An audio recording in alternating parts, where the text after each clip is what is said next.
Cinema സമരവും തർക്കവും പുതിയ തലത്തിലേക്ക് നീങ്ങുകയാണ്. എന്താ ബാലേട്ട പ്രശ്നം? ഒന്നുമില്ല, ഓരോരോ പ്രശ്നങ്ങൾ. എമ്പുരാൻ സിനിമയ്ക്ക് തിരിച്ചടിയാകുന്ന നീക്കവുമായി ഫിലിം ചേംബർ രംഗത്ത് വന്നിരിക്കുന്നു. മാർച്ച് 25 മുതലുള്ള റിലീസുകൾക്ക് കരാർ ഒപ്പിടുന്നതിന് അനുവാദം വാങ്ങണമെന്ന് ഫിയോക് ഉൾപ്പെടെയുള്ള സിനിമാ സംഘടനകൾക്ക് ചേംബർ കത്ത് നൽകി.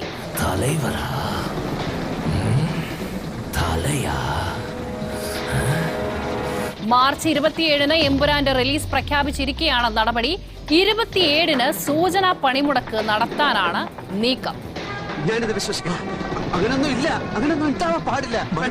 ആന്റണി പെരുമ്പാവൂരുമായി ഫിലിം ചേംബർ വിശദീകരണം ചോദിച്ചടക്കമുള്ള കാര്യങ്ങളുമായി ബന്ധപ്പെട്ട് തർക്കങ്ങൾ നിലനിൽക്കുന്നതിനിടെയാണ് ഇങ്ങനെ ഒരു അനുമതി പത്രം കൂടി വാങ്ങണമെന്ന് ഫിലിം ചേംബർ ആവശ്യപ്പെടുന്നത്. അതുകൊണ്ട് തന്നെ അത് ആന്റണി പെരുമ്പാവൂരിനെ ലക്ഷ്യമിട്ടുള്ള ഒരു നടപടിയാകാനും സാധ്യതയുണ്ട്. 2 hours later. മോഹൻലാലിന്റെ എമ്പുരാന് തിരിച്ചടിയാകുന്ന നീക്കങ്ങൾക്ക് സംഘടനകൾ തുടക്കമിട്ടതോടെ തർക്കങ്ങൾ പുതിയ തലത്തിലേക്ക്.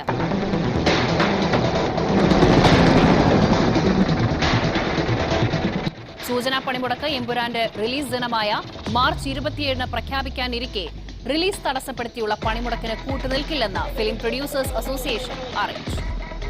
സിനിമ റിലീസ് ചെയ്യും, അത് കഴിഞ്ഞ് തന്നെ ശരിക്കും ഞാനൊന്ന് കാണുന്നുണ്ട്. എല്ലാ കണക്കുകളാണ്.